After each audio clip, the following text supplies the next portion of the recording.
Hello everyone, এখন হচ্ছে good evening. আমি অলরেডি গিয়েছিলাম খাটু শ্যাম দর্শন করতে। আমার দর্শন খুব ভালো মতন হয়ে গেছে, এর জন্য আমি এখনো খালি পাই, যেহেতু আমার জুতো একদম হোটেলে।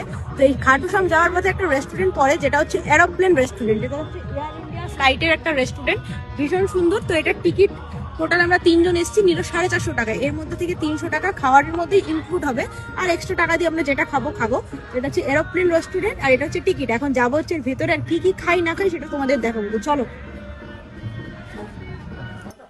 तंदूरी बटर रोटी और एक दाल फ्राई, एक आलू गोभी। তো খাবারে কি কি অর্ডার দিয়েছিলাম সেটা বলেছি, আর কি কি এসছে সেটাও তোমাদের দেখাই। অর্ডার দিয়েছিলাম হচ্ছে বাটার তন্দুরি রুটি। এই দেখো, আমরা 3 জন আছি, 6টা অর্ডার দিয়েছি। সাথে দিয়েছি আলু গোবির তরকারি। এই তরকারিটা দারুণ হয়েছে, আমি অলরেডি একটু খেয়েছি। আর এটা হচ্ছে ডাল ফ্রাই। ডাল ফ্রাইটা দিয়ে খাচ্ছি ফার্স্টে।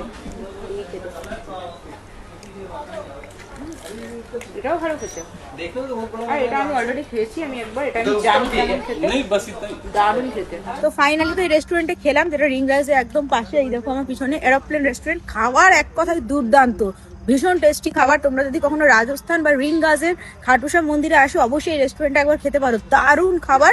তো আমি খেলাম, আমার ভীষণ ভালো লাগলো। অরিজিনাল তো চড়েছি, কিন্তু এইখানে যেই খাবারগুলো পাওয়া যায় সেগুলো অরিজিনালে পাওয়া যায় না। তো খেলাম, ভীষণ ভালো লাগলো।